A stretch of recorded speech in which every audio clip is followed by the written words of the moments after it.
Today I'm here with Dan Stephenson from Digital Growth Hackers, and we are going to discuss the topic of growing digital audiences and how growing your audience can lead to increased revenues. Welcome, Daniel. Hi, nice to see you, David. Thank you very much for coming on the show, mate. Before we kick off, Daniel, tell us a little bit more about your background as an entrepreneur and how you got involved in this fascinating world of growing digital audiences. Yeah, sure. I've been building businesses for a long time. Was in recruitment. Started in recruitment in 2005. We built like a huge recruitment business, like 60 million revenue business within 5 years, and then got asked by the guys that employed me to start a new business for them, which was super cool because it gave me the freedom to play around and build businesses without any of the risk, effectively. So they gave us a couple of £1 million funding over 3 years. We were able to meet some of the best marketing people from their stable of companies and effectively apply all of the modern marketing techniques at the time to our recruitment company, which worked really well. We were at about £15 million annual revenue within 3 years of running the business. We opened offices in Singapore, Houston, Aberdeen, London, Manila. And really, this is all off the back of growth hacking techniques. We were growth hacking Twitter, Facebook, even Instagram, and running viral competitions and building huge email lists to get traction for the company, which is stuff that our competitors weren't doing at the time. So after I sold that business in 2014 and then got into investing and working with startups, met a guy called Vin Clancy around the end of 2015, and since then we've sort of been building our growth agencies together, which has been amazing. So I've learned a lot from people like Vin, and yeah, since then we've built the growth agency pretty nicely. We've been working with hundreds of different companies, anywhere from like small startups to some billion-dollar companies as well. So all off the back of, initially just having the freedom to experiment with growth hacks, and then after that, just meeting cool people and learning from them.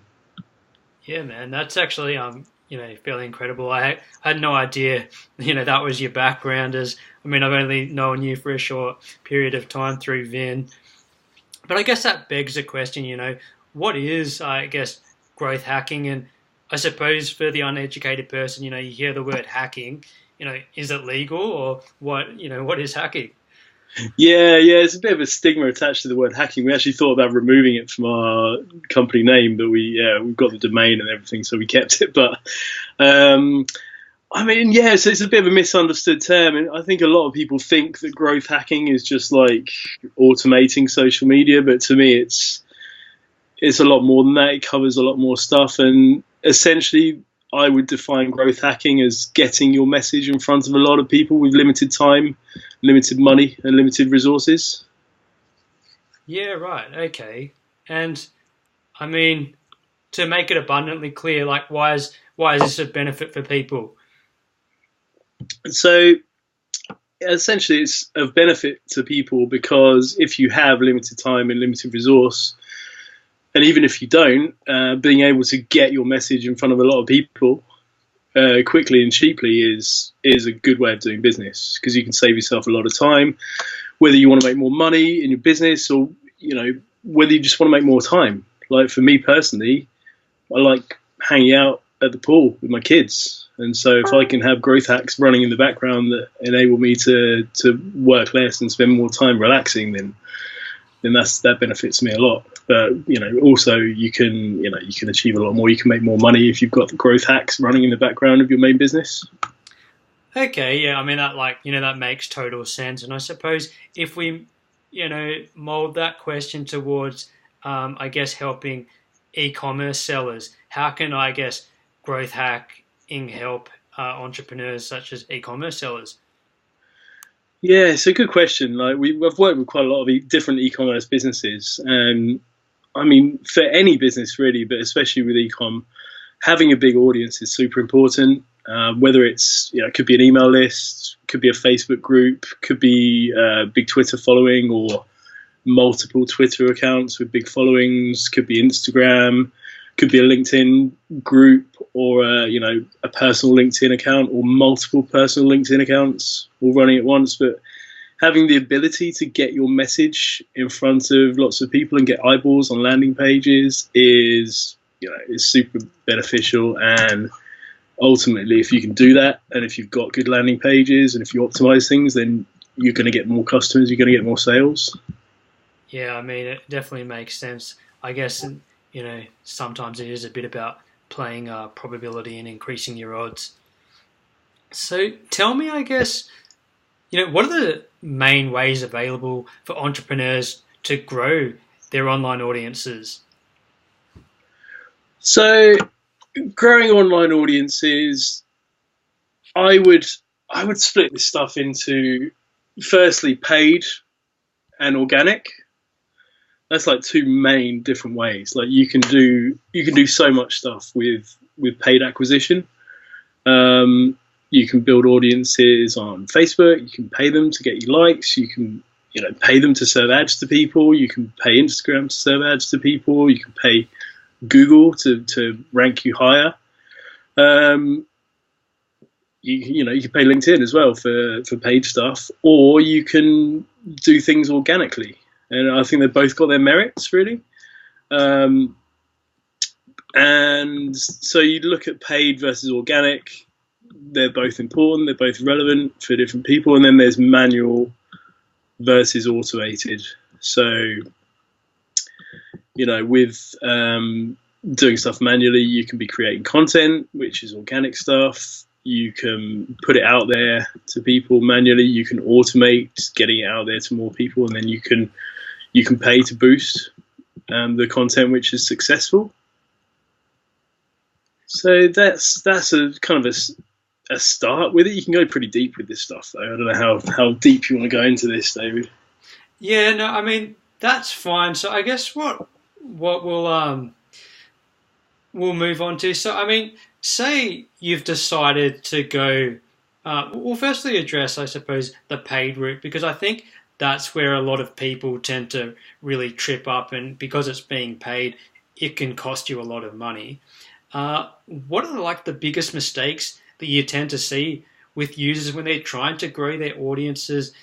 And maybe like even, Facebook ads seems to be pretty hot at the moment, and every person in e-commerce anyway seems to be trying to do Shopify and driving people towards their site with Facebook ads. Yeah, Facebook ads are amazing. Facebook ads have been like a revelation for advertising over the last few years. I'd say for B2C, that's like the most powerful thing out there.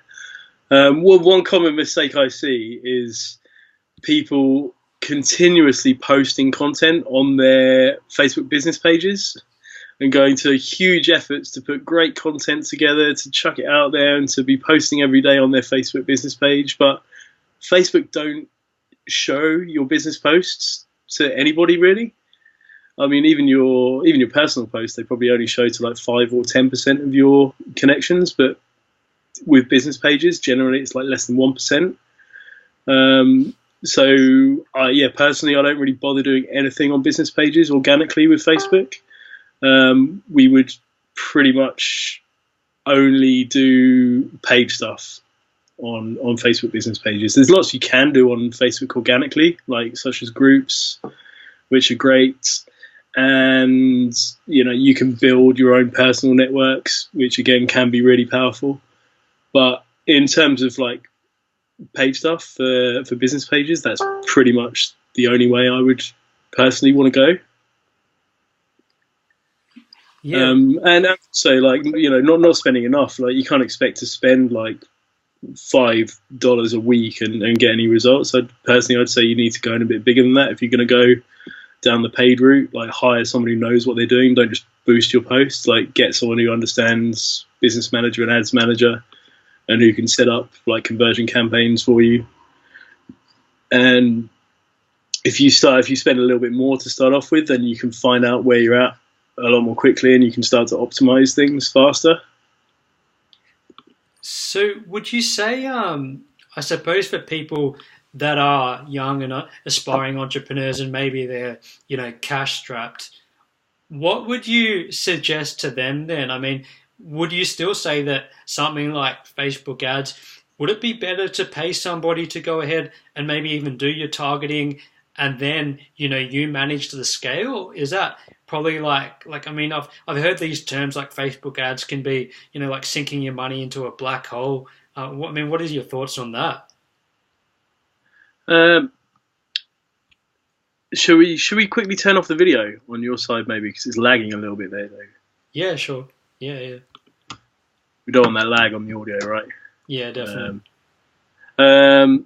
So, I mean, obviously, if you don't have the money to invest, then it's pretty hard. You're pretty much forced to do stuff organically. And there's loads you can do organically, but I would just say don't necessarily be just chucking content on a Facebook business page because people just won't see it. I mean, even if you are going to have a Facebook business page, I mean, just boost your posts by something like $5 a day if you really don't have much budget. But if you're going to do a Facebook ads campaign, then hire somebody who knows what they're doing.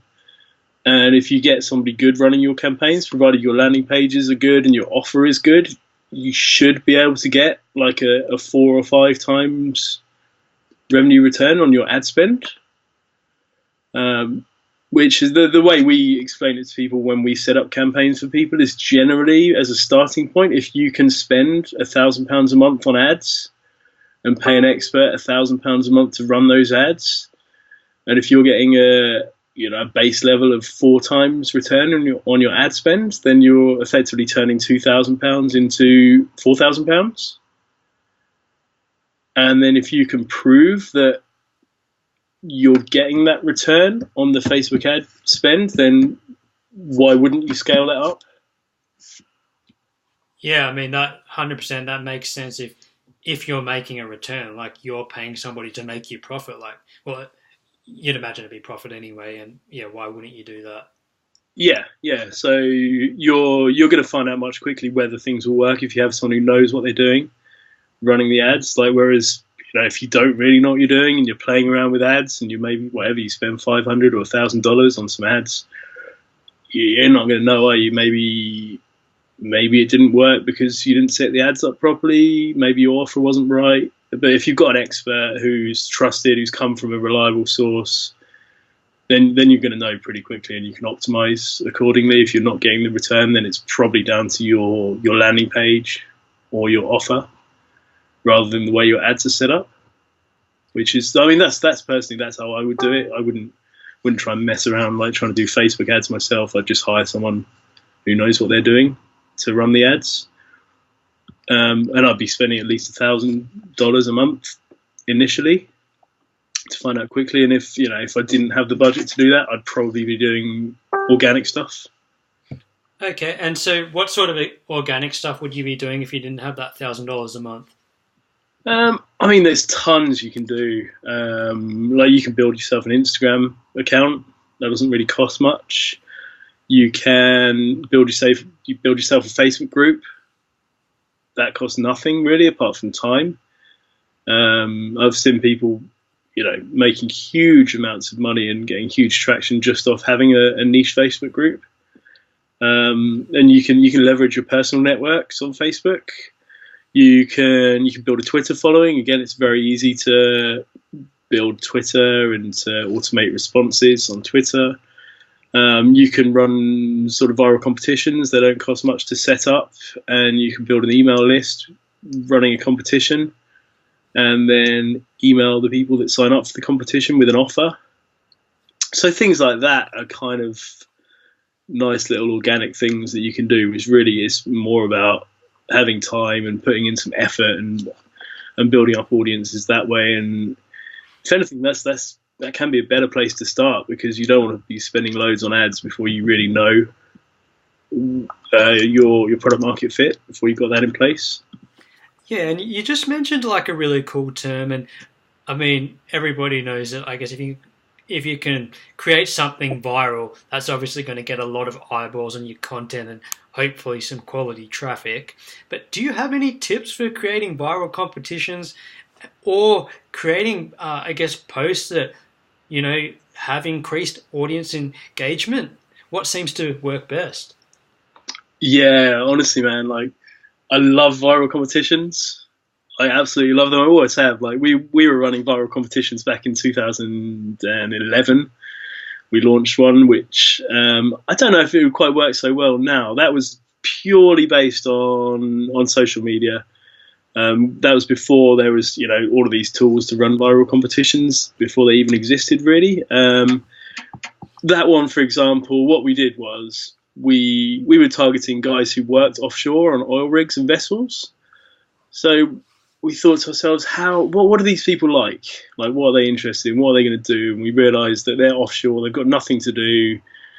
They've got really nowhere to go. They're stuck on a boat, but they're surrounded by beautiful scenery. So we decided that a cool prize would be a digital camera, like a waterproof one, for these guys. And the way we ran the competition was they had to take a picture of themselves or like some offshore scenery, and they had to upload it to Facebook and tag us. And that helped loads, because we were given content that we could then repurpose on our own Facebook page and on our own messaging and in our own marketing. But we were also getting hundreds of people to tag us in their posts.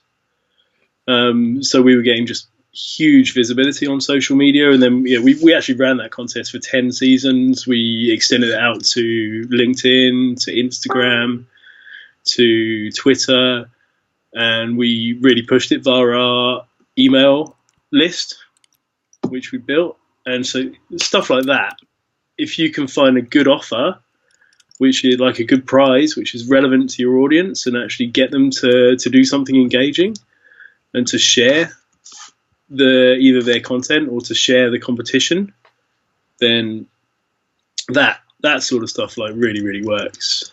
Like the sort of competitions we do now, we've given away anything from like aerial drones to PS4s. We did a cool competition for some Justin Bieber tickets for a music app in London. That's really cool. Again, that's cool because they're a music app. They're trying to target teenagers. Like, what do teenagers love?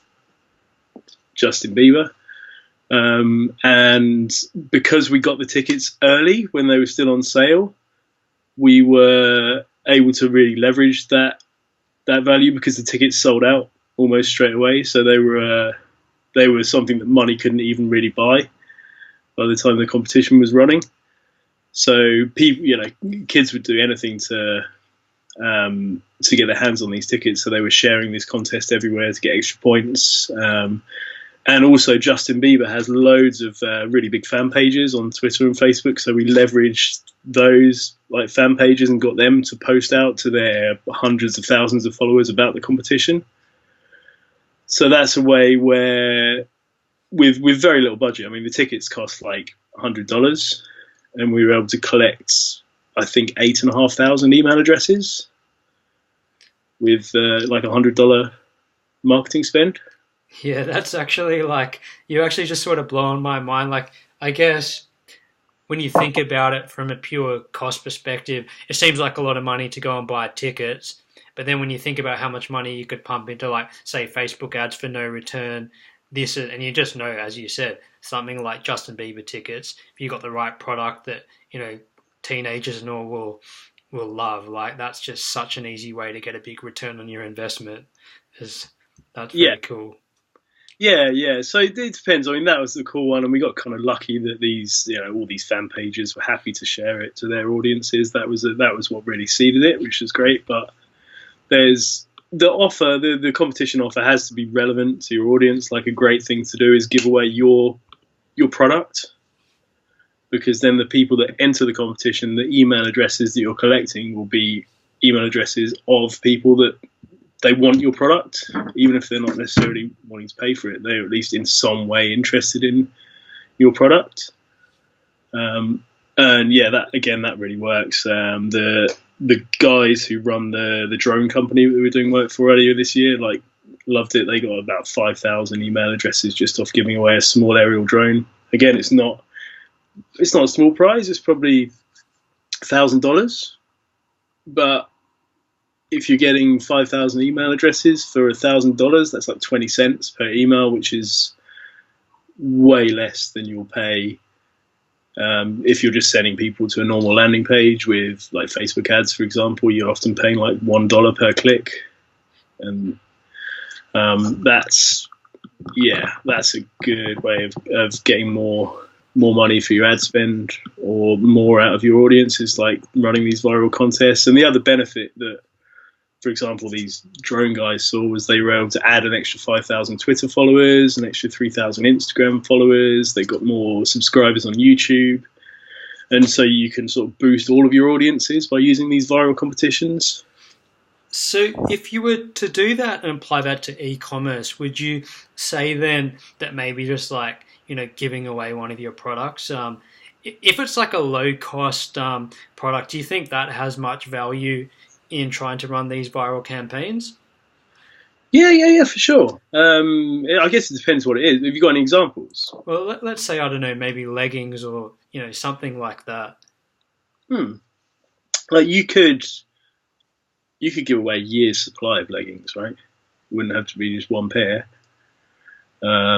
to make it seem like bigger and more exciting. Or you could say we're giving away like 50 pairs to the top 50 people in the contest. There's so many different ways you can structure these things. Generally our prize values are sort of £500 to £1,000, but you could even do it with a lower value prize, and you'd still get somewhere. Would you say though the key is not to go like too low so that people are really incentivized to tag and share, or it's a case of you need to have a really cool prize if you are going to go like low value? Yeah, I'd say I personally wouldn't do anything too low. I'd keep it at least $100 or $200 as a prize value, or like if it's something which is cheap, have it something like that. Those Bieber tickets, they didn't cost much, but they were very scarce. Yeah. So if it's something exclusive, like if it was some leggings that were signed by a celebrity or something,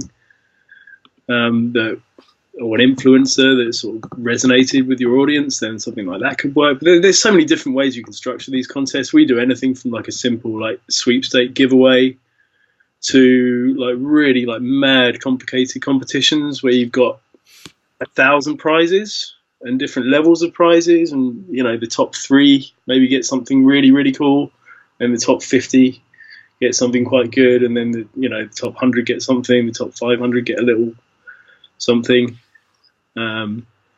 Those sort of contests work really, really well as well, like viral queues, because then you have people like competing for the top spots, and they'll get, if anybody overtakes them, they'll get automatically notified that somebody's overtaken them in the contest.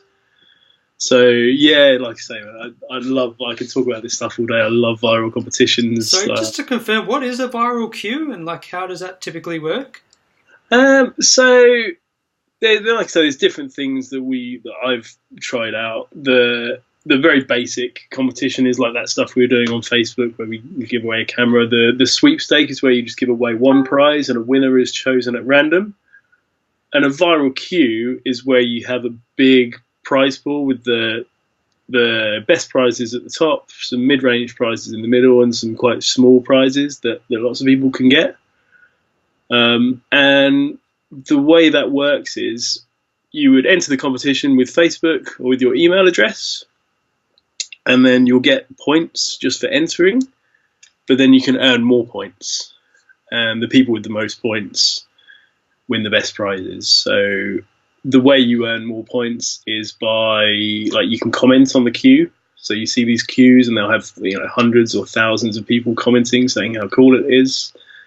You can go and like follow or share the social media pages, and you can invite other people to join the queue. So how? So you invite 1,000 people.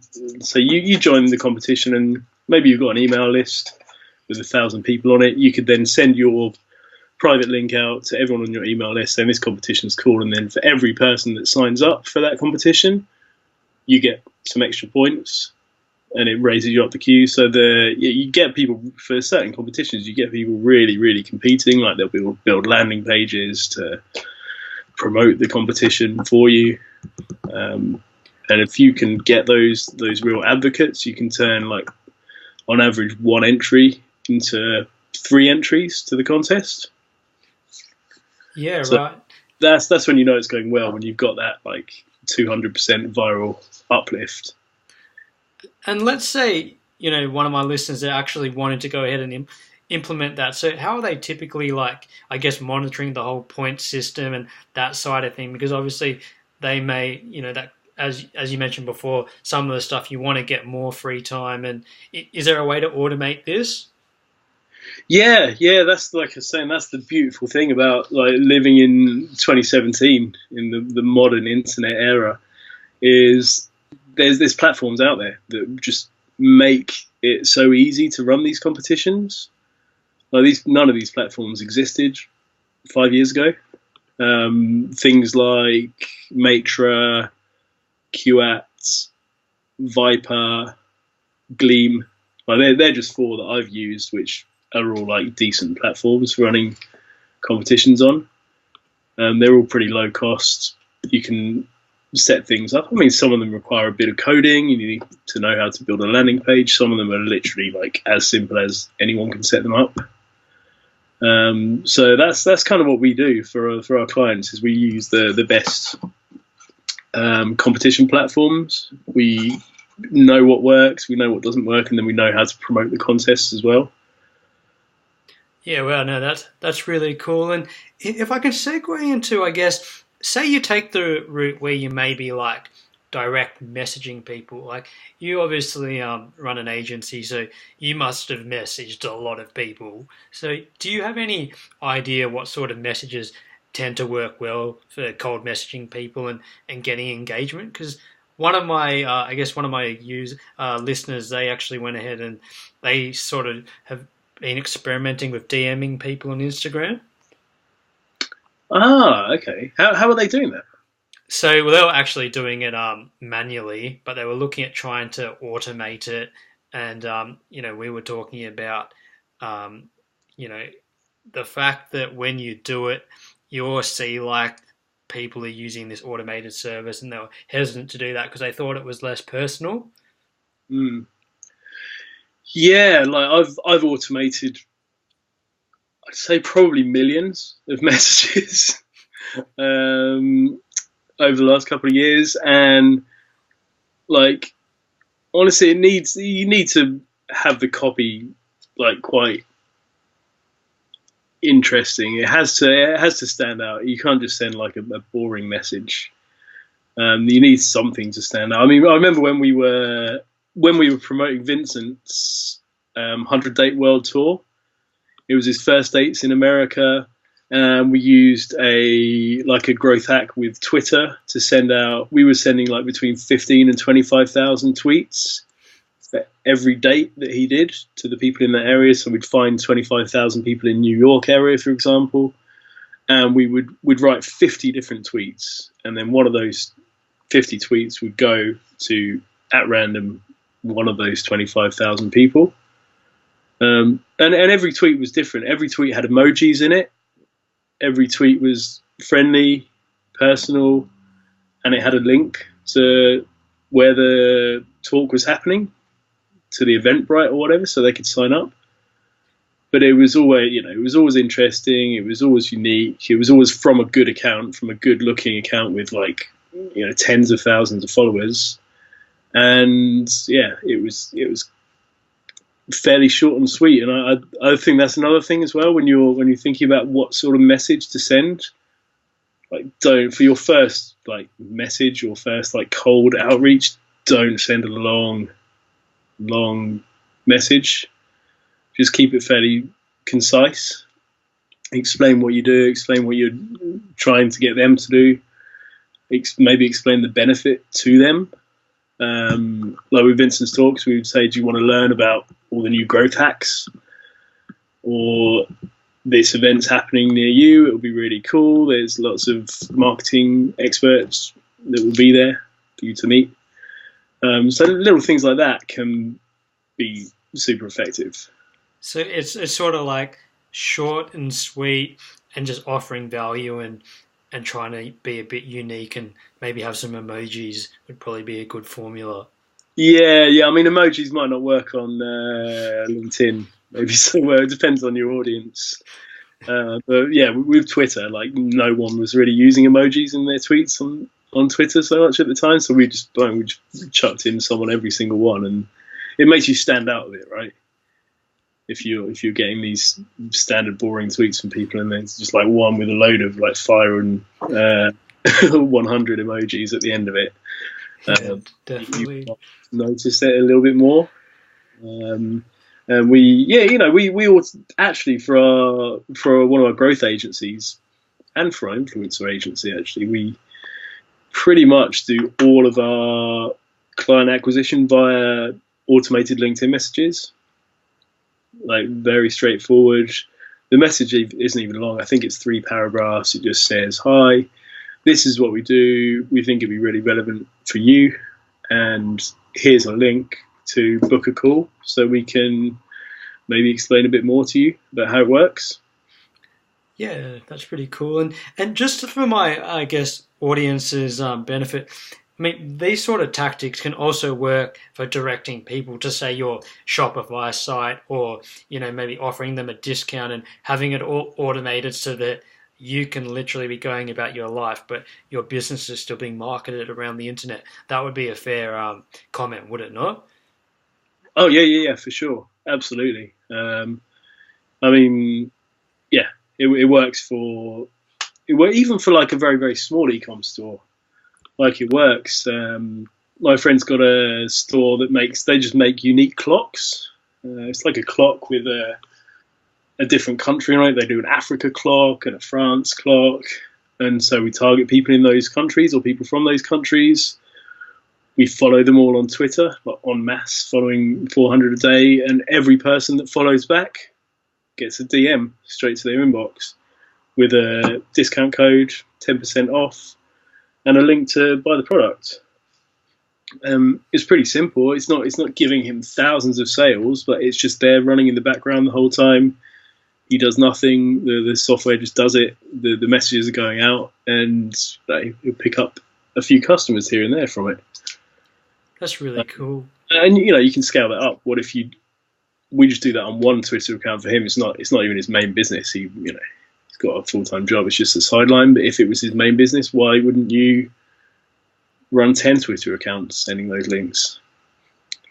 If one Twitter account gets you 1 sale a week, in theory 10 Twitter accounts doing that would get you 10 sales a week.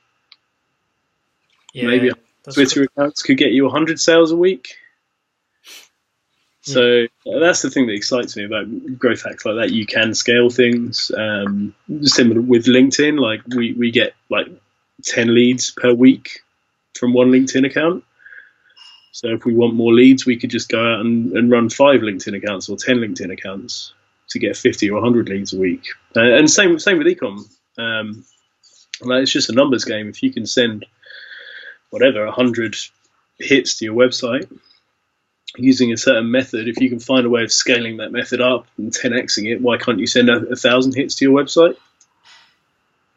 Yeah, no doubt. And no, that makes total sense to me. And do you have any guidelines for which platforms work better for certain types of businesses? Yeah, I mean, for B2C stuff, Facebook is the one as far as I'm concerned. Especially like if you've got the budget, doing paid conversion campaigns on Facebook for if you've got a cool niche product which is interesting, and if you've got good landing pages which will convert at a good rate, then yeah, Facebook ads for consumer businesses are amazing. Also, Instagram's really good for for certain niches, like female niches, fashion and beauty seem to do really, really well on Instagram. Food also does well. Fitness is another good one for Instagram. For business stuff, like for us, like B2B stuff, if you're selling like software or services to businesses, then yeah, LinkedIn is phenomenal. Or anything to do with recruiting or hiring, LinkedIn again is phenomenal. Whether that's like organic stuff or paid stuff, it's a really, really strong platform. Twitter's good for business as well. It can be for events. Twitter's really good. Facebook is also good for events. And Twitter's good for tech stuff, politics maybe. We don't really get into politics, but yeah, that's a good one for tech. I'm trying to think what else. What other platforms are there? I guess we don't really get into this stuff with Pinterest, but apparently for like food and fashion and beauty, like Pinterest is also a really, really good platform. So you think that, I guess, like the key ones would probably be like Twitter, Facebook, Instagram at the moment that you'd recommend and LinkedIn for most businesses to focus their time on at this stage. Yeah, but also you can't really forget Google, because yeah. The great thing about Google, if you're doing like paid ads and you're trying to do e-com, is intent. Like when somebody goes onto Google and they type in, where can I find some leggings? Like if you've got the paid ads at the top of that search and you're selling leggings, you're going to get sales off there, because there's intent when they write that in there. Whereas on Facebook, they might just be browsing their feed, right? They're not necessarily looking to buy something, but the difference is, I think, with Google is the intent, which means you can't really not do Google, or you can't count it out anyway if you're doing e-com. So that's really interesting, and I mean, I didn't, I guess, necessarily consider the importance, and some of my listeners may not have considered the importance of intent. But would you say that for a lot of people who just, I guess, they think Facebook's the be-all and end-all, you're of the opinion that you probably need to spend some of your time understanding Google AdWords? I mean, it depends what you've got, like, and what stage you're at. Like, if you're at an early stage and you just want to get some traction and do some testing, like, Facebook's great because you can get there quickly. You can find some stuff out quickly. But if you're scaling and maybe you've got some budget to test both, like $1,000 a month on Facebook and $1,000 a month on Google, you never know. You might find you're getting better acquisition costs through Google, or maybe through another platform. Like, don't count anything out is what my advice would be, and always test as well. Because I could sit here and say, yeah, Facebook's great, always go down that route, but you never know until you test. Like test budgets, same budget, different platform, then you can find some interesting stuff out. Yeah, definitely. I think that's one thing that probably, like, I see a lot of people don't necessarily test and actually measure their returns on what they're spending as well as they should across different platforms. That's a really cool, pivotal point that you've just mentioned. Yeah. So ideally, you should be testing everything. You should be collecting pixels everywhere as well, so that you can retarget people. Which again, that's like a basic thing that maybe some people, maybe they don't put the Facebook pixel or the retargeting pixel on their landing page, and so if you've got that there, that's a huge thing, right? Because you can then retarget people. Anyone who's landed and not bought, you can show ads to them in the future. Yeah, 100%. And so, do you have any? I guess to wrap up the whole, the different platforms. I mean, do you have any recommendations for the best tools for conducting audience insight analysis for, say, Facebook, Instagram, and Twitter? Yeah. There's some. I mean, Facebook's ads manager is amazing. Like it really is. You can do so much with it. You can, because Facebook collects so much data and so much information about all of their users. You've got it all there. If you're in Ads Manager, you can target so well with Facebook ads and Instagram ads now. Stuff that you could never do that stuff organically on those platforms. What we use for our analytics on Twitter and Instagram is called Audience. Don't know if you've heard of Audience. Maybe. Yeah, no, I think I've heard of it. Yeah, it's I mean, tell us a little bit about that. So that's is it a free software, a paid software, and I mean, I'm guessing you recommend it if you use it yourself. Yeah. I love it. I genuinely love it. There's loads of analytics tools out there, but for us, like that's just the go-to place. It used to be called Social Bro, then they changed the name to Audience with an S. And they do have a free version, which is kind of useful if you just want to see like who your followers are and just run a few searches. But if you go for the paid version, I mean, we pay them a ton of money at the moment to do analytics because we're running hundreds of Twitter and Instagram accounts. But the analytics tools on there are really cool, especially for Twitter. You can pretty much search the whole of Twitter and narrow it down by gender, by location, by keywords, by hashtags, by how recently they've tweeted, by the follower ratio.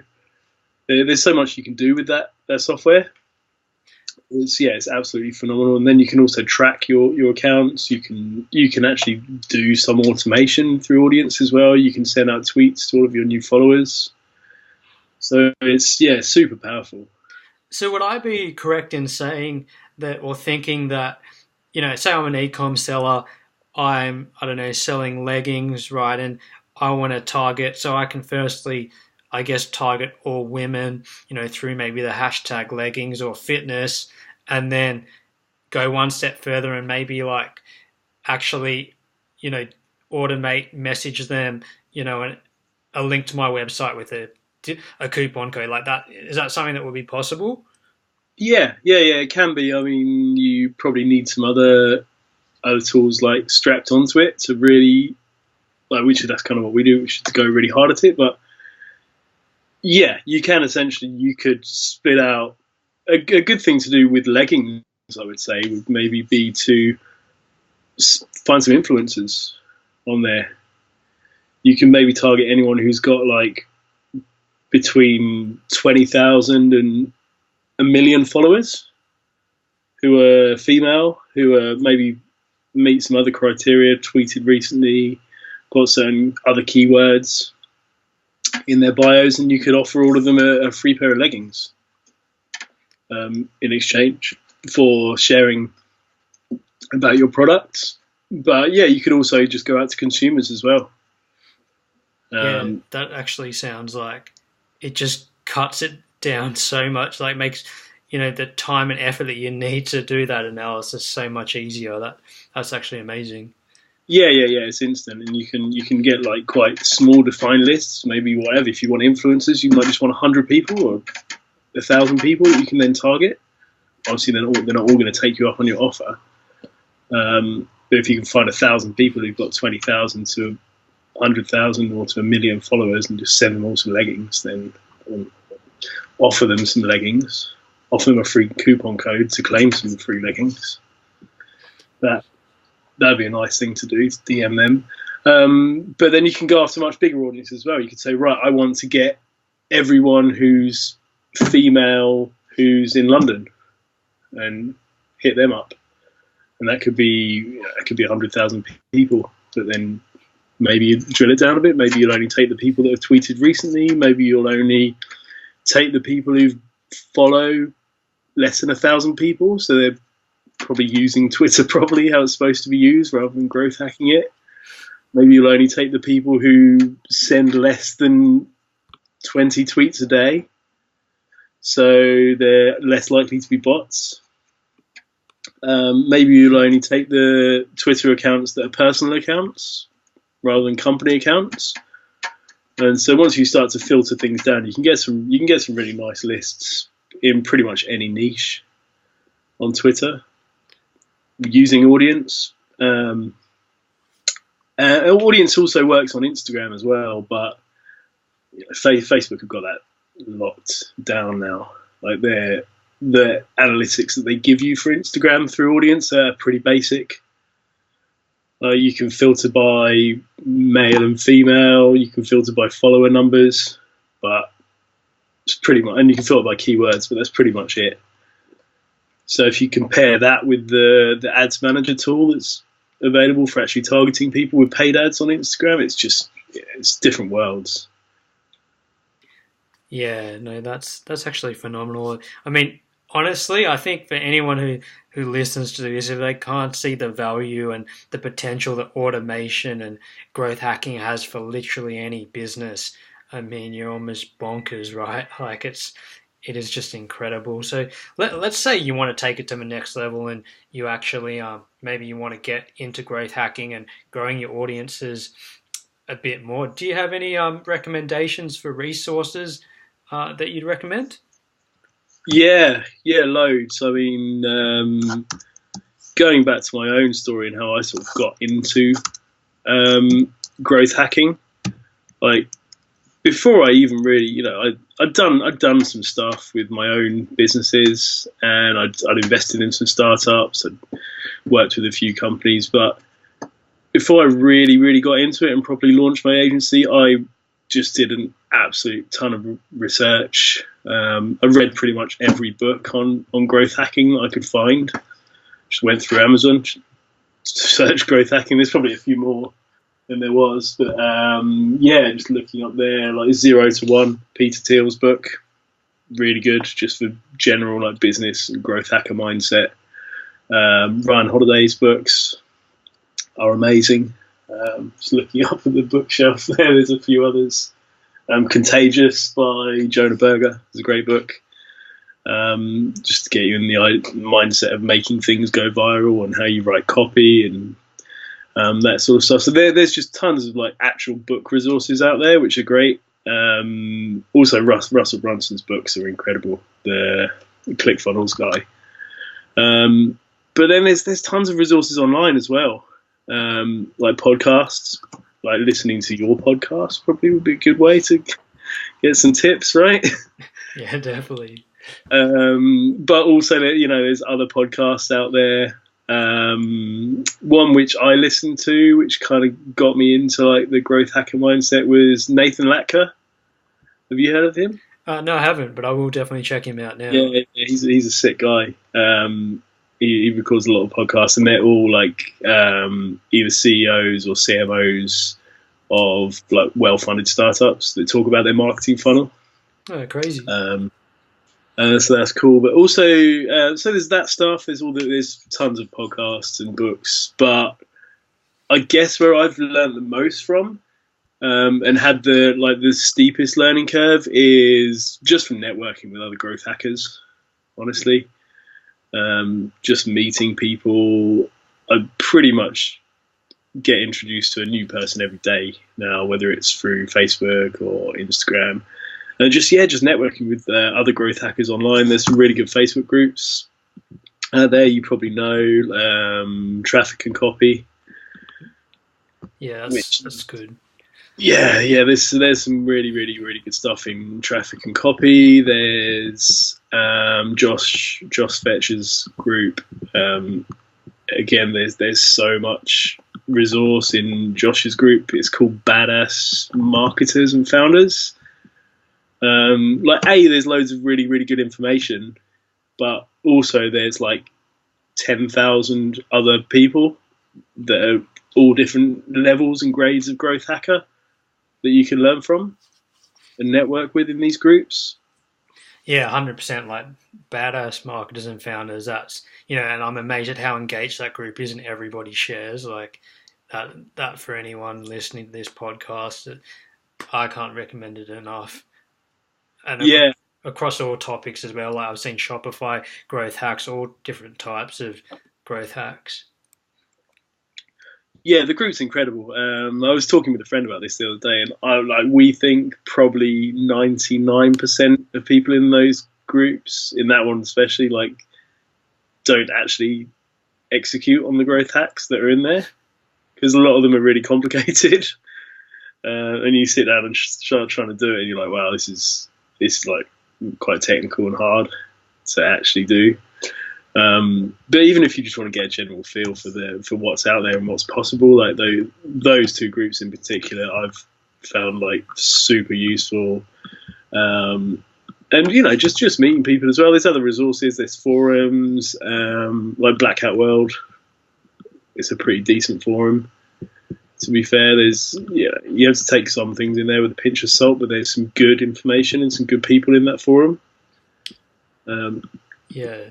You've definitely highlighted the value of growth hacking and how it can increase your audience, which can ultimately lead to increased revenue. Let's say, though, I mean, you've seen the value in this, but you don't necessarily have the time to spend searching forums or building that skill set, and you want to use an agency. I mean, tell us a little bit more about the services that your agency provides, Dan. Okay, yeah. I mean, honestly, we used to kind of do all sorts. We were all over the place. But this year, we've really refined things, and we've standardized all of our services. And I think that's actually what's helped us to see the massive growth that we've had in the last sort of 6 months, just standardizing things. So we do, very simply, Instagram, audience growth, Twitter, audience growth, LinkedIn, audience growth. All of those three are done organically, with using the best softwares out there and some really, really smart people who oversee and set up the software. And they're just all done on like straight monthly retainers, no minimum term, 1 month at a time. Stay as long as you like. We will blow up your Instagram, Twitter, or LinkedIn for you. So they're actually our three main services. But then we also have like a Facebook division, so we can run paid ads on Facebook. We don't offer anything organic on Facebook, just paid. And that's, again, if you've got the budget, that's a really good thing to go for. And the final thing that we offer is setting up and promoting viral competitions. So we know what platforms work best. We've tested them. We know how to set up the competitions, how to make the landing pages look good. We know pretty much what works and what doesn't, and we can help with the ideation, what prize to give away, when to send up a follow-up email, what offer to send them to after they've entered the competition. So we set all that up, and then we drive traffic from places like Instagram, Twitter, Facebook, sometimes LinkedIn, into the competition page.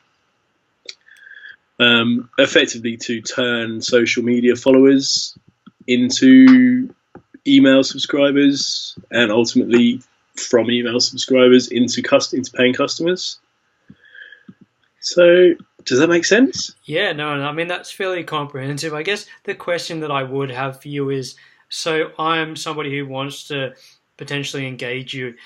Obviously, like, the targeting of the audience can be one of the biggest hurdles, and you get that wrong, you get the wrong customers or potential customers. I mean, do you guys have a say in that? Do you conduct the audience targeting analysis? Yeah, we do. It's it's done in partnership, really. So we'll sit there with our customers. We'll talk to them about who they want to target. Depends. Some of the customers will just trust us to do the targeting, and some of them will be like, here's a 5-page document detailing exactly who we're targeting. So it varies a little bit. We can do targeting for audiences, but it would all start with a conversation around making sure that we understand exactly who we're supposed to be targeting and where they want their customers to come from. Questions like, are you global? Are you national? Are you local? Like, straight away, that can affect the targeting massively, right? Then, who do you want to target? Men, women, demographics, keywords. Who are your competitors? Like, that's a great way of getting a bit of targeting on social media. If you've got 10 competitors that all have 10,000 Twitter followers, for example, that's straight away there's 100,000 people you can hit up. Because they're probably following your competitor for a reason. Yeah, definitely. That makes a lot of sense. And I mean, so who is this service targeted for? Is it for startups, e-com stores? What sort of audiences? Like, honestly, we used to work with a lot of startups. We still do. So it can be pretty much anybody. I think it's better for people in more of a startup phase, from sort of like 50,000 turnover to maybe 10, 15, 20 million. That sort of startup phase, it works really well for. But we've worked with like a number of different billion-dollar companies as well. So it can work for anyone. We work with individuals. If there's like social media influencers and they want to just grow their audiences, it can work for them. Like, I'd say out of the range of things we do, there's something there which will probably fit most businesses. If you're B2B, we'll put you down the LinkedIn route, maybe Twitter. If you're B2C and you've got some budget, probably down Facebook. But it can work for most people. And also, we'd be very, very happy to give all of your listeners a special offer for our services. If anyone did want to test something out, we can give 50% off for the first month of anything we do.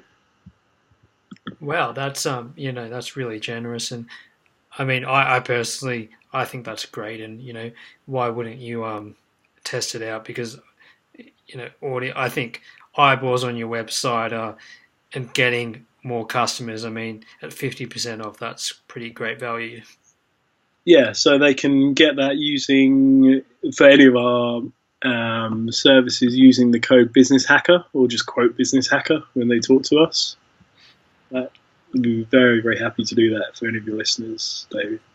That's awesome, Dan. And how can my listeners contact you? What's the best way?